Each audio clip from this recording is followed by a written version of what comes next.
ময়মনসিংহের ভালুকায় তীব্র তাপদাহ থেকে মুক্তি ও স্বস্তির বৃষ্টির জন্য ঈশ্বতিষ্কার নামাজ আদায় করেছেন মুসল্লিরা। সোমবার সকালে উপজেলার শ্রীডস্টোর বাজারস্থ হজরতুল উলুম হাফিজিয়া মাদ্রাসা মাঠে দোয়া অনুষ্ঠিত হয়। দোয়া পরিচালনা করেন শ্রীডস্টোর বাজার কেন্দ্রীয় জামে মসজিদের ইমাম ও খতিব হাফেজ মাওলানা মুফতি ইয়ানহের সুতারপুরি। এ সময় মুসল্লিরা আল্লাহ তাআলার সাহায্য কামনা করে কান্নাকাটি করেন।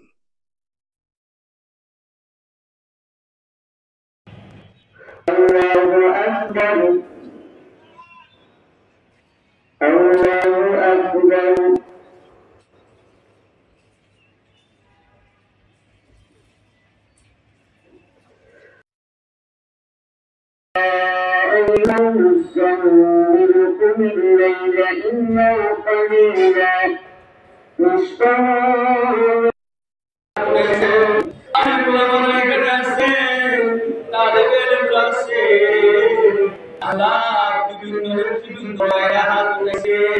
আল্লাহ সবার দোয়া কবুল করে আল্লাহ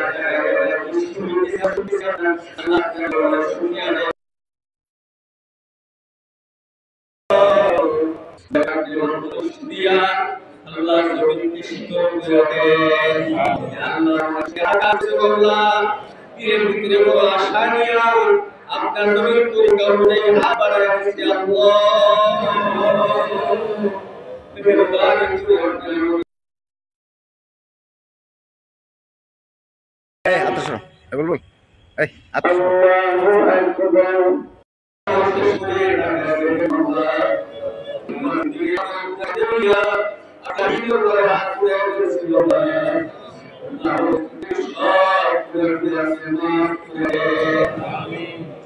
আল্লাহ